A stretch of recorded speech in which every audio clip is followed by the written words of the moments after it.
I'm pretty sure my friend was raped at the beach last week. Last Wednesday we went to a private beach area in our city with a group of friends. She went to the toilet, public, and didn't come back until about 40 minutes later, and we were looking for her everywhere. We looked in the toilets and she wasn't there. Now, as I mentioned, it was a private beach, meaning cleaner environment, not so crowded, nice people, so we didn't really go as a group with her, and we just felt safe using the toilet in that area. We didn't find her and we decided to go back to our spot and wait, and maybe she would come around looking for us. Not to mention that none of us were sober, except for her, so we didn't really use the greatest problem-solving skills. She came back in her bikini, which she left with, so that wasn't odd, crying, and her hair was messed up, and she crawled into me and cried and didn't answer a single question the girls were asking. She cried like a baby and I cried with her. We packed up after a few minutes and headed home, and she still isn't talking about it, but she's increasingly getting skinnier and paler and more depressed. She is literally fading away. We're roommates and I tried to help her eat by sharing my food or making stuff she likes, but she's not eating. I suggested if she feels better she reports whatever happened to her, even if she doesn't want to tell me or our friends. She didn't answer. I told her she could journal or get a diary where she writes about it, and hopefully she feels better after that, and she doesn't want to. Doesn't want to go to therapy either. Nightmares wake her up and she comes to my bed almost every night, but at the same time she gets uncomfortable if I rub her back and touch her hair, so I just sit there frozen until she's comfortable enough to either fall asleep in my arms or go back to her own bed.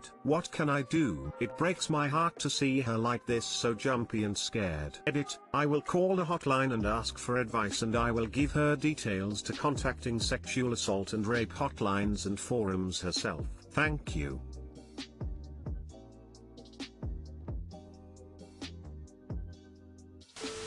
As far as getting her to eat, make it sound like you need her help. I ordered food but I don't feel so well all the sudden. Plaza, eat at least some of it so it doesn't go to waste. This is so good but I can't eat another bite. Here, finish this off for me. I was able to get my grandmother to eat more by saying things like that. Wish I had more help to offer.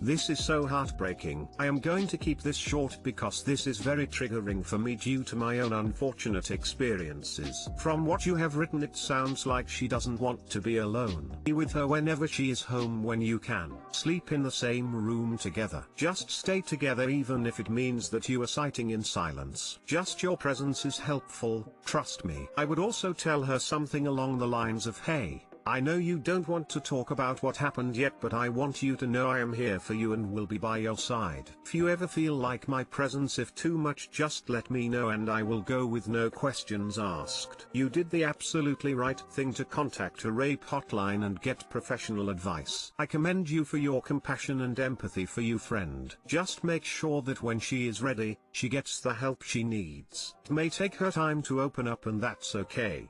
Do not push her. It took me over 7 months before I even slightly mentioned what had happened to me. It is a very long helping process. I wish you and your friend the best of luck.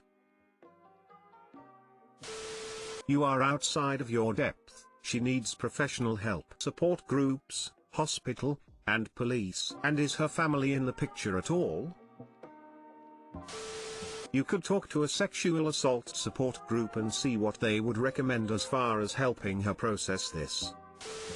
My experience was that 2 solid weeks after my rape I was completely dissociated. I don't remember what I did for those 2 weeks. I just remember waking up from it all completely disoriented because all of a sudden it was the middle of February and last I checked it was still January. She probably doesn't know what she needs. That kind of assault messes with you in a horrible way. Take her lead. When she's ready she'll disclose what happened. Until then, let her know she's safe, you're there for her, and you don't think any less of her. When she comes to, so to speak, let her know what resources you found. If this happened in the US, without a rape kit, physical evidence, or video evidence, reporting the crime will lead nowhere, even if the statute of limitations has not been met. It seems like you're doing everything you can to help her. Keep doing that and eventually she'll be able to process what happened. It's been 12 years for me and I still sometimes grieve because of it.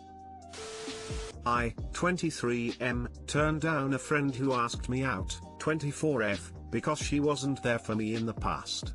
This is causing issues and I don't know how to proceed. A few years ago I was in a relationship which was highly toxic, but I didn't realize it until near the end. I was emotionally abused, gaslighted, occasionally slapped/hit, and a few times my ex-partner forced herself on me. I didn't realize it for what it was at the time. I assumed because she got me hard I must have wanted it, among other excuses, but I eventually realized how fucked up it was and looked for help. One of the people I first went to for help was a friend of mine, Jenny, not her real name. Jenny and I went to the same university and she volunteered for some groups on campus that helped to educate people about bad relationships, how to identify abusive traits and so on. These events were only really attended by women at the time. Tagged along to some of these to help out because I thought it was a cool thing she was doing. And this is how I figured out that I was in an abusive relationship at the time. Jenny had been talking to a few other girls just to support them through their own issues. So I went to her to ask for help after I realized that I needed to get away from my ex. I told her what was going on, but she didn't really help. At first I got the feeling that she didn't exactly believe me, but eventually she said something along the lines of, "I'm sorry but I'm really only helping out other girls. It's a much bigger issue and I need to focus on that." At the time I was really hurt because I thought we were pretty close friends and I felt like she basically ditched me.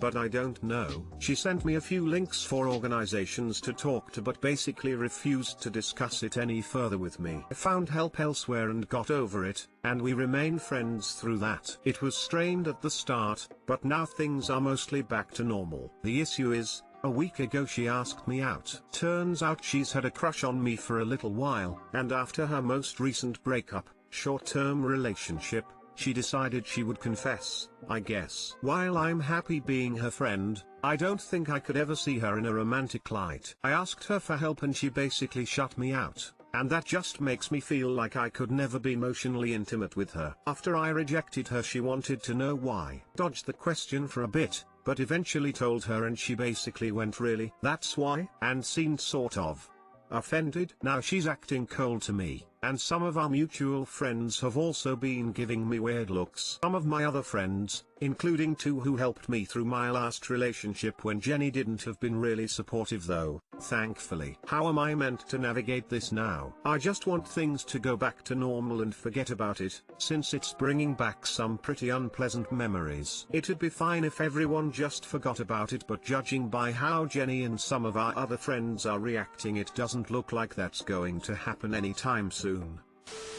1. She is targeting you for a rebound. 2. Violence against men exist, she was awful. 3. Drop her and her circle. You turned her down for a legitimate reason. And if she reacts negatively to it and she convinces her friends to react negatively to it, doesn't that prove your decision correct? I think you're right, yeah. I just want to brush it aside since I don't want to deal with any confrontation or bring anything up again, but you're right. Thanks.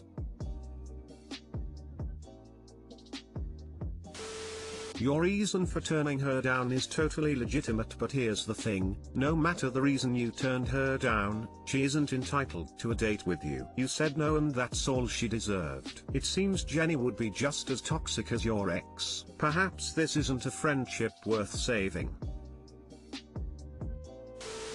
That seems like a perfectly legitimate reason to say no. She volunteered at a thing to help people in abusive relationships, and when you asked for help she told you that she wasn't interested in helping you. How could you feel secure with someone who didn't have your back when you needed them? It's probably not going to go back to normal. Maybe she's embarrassed that you shot her down. Maybe she's kicking herself for not helping you when she had the chance. It doesn't matter in the end. Either talk to the mutual friends and find out what she said, or find some other friends. How could you feel secure with someone who didn't have your back when you needed them? That's exactly how I feel, yeah? Don't think I'll talk to the friends. I don't want to. If they want to know what's happening and ask me, I'll explain it, but I don't really feel up to reaching out and having to explain myself, since that'll inevitably end up in telling people what happened. Thank you.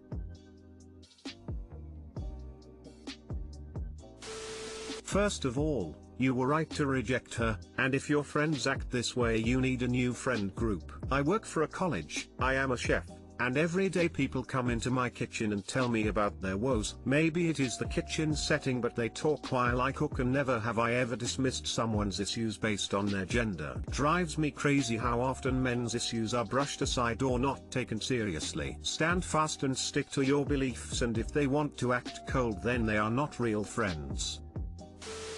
My 28F husband's 31M family friend 30F has been trying to drive me away for the last 3 years, and I think she finally won. I've been married for 5 years. The first 2 years were amazing, but then we moved closer to his family and things started going downhill. My husband has a family friend, Serena, who is very close to his mother and sister-in-law, so she's always around. She doesn't like me, but she pretends to whenever my husband is around. She's incredibly manipulative, and I was too stupid to see it in the beginning. I thought she was my friend, but now we're at a point where if I say anything I just look like the boy who cried wolf. There are so many instances that I can mention, but I'm only going to mention a few that I think are important. My husband was away from home more than he was home. Serena started implying to me that my husband was cheating. She said he had a history of womanizing and that just because I was his wife, nobody was expecting him to remain faithful.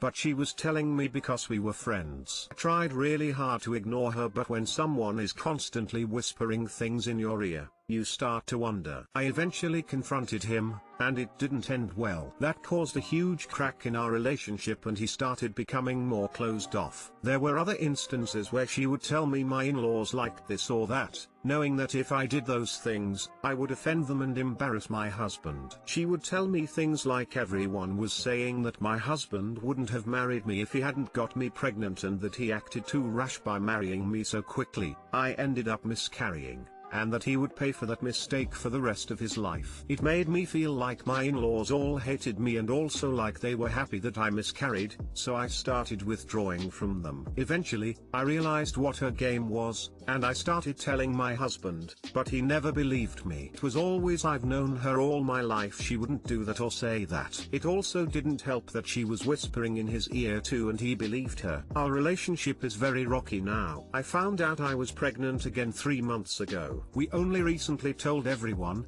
and Serena made a comment about how she hopes I can do it right this time. I was so beyond furious and upset. When we got home, my husband asked me why I looked sad, and I just had this horrible realization that I couldn't even tell him because he wouldn't believe me. So now I think I'm done. I know it's not the best time to decide to walk away, what with a baby on the way, but I don't want to keep being a doormat. I love my husband very much, but I can't be in a marriage with 3 people, especially when it's 2 on 1. I don't know what my next steps should be. 1. Do I tell my husband now and give him one last chance? I've never really laid it out before because I thought if I was quiet, he would realize I wasn't the problem and that she was lying. 2. What type of things do I need to make sure I have prepared before leaving? 3. Should I wait until I'm financially independent? I haven't worked since getting married because my husband wanted me to be a suhu.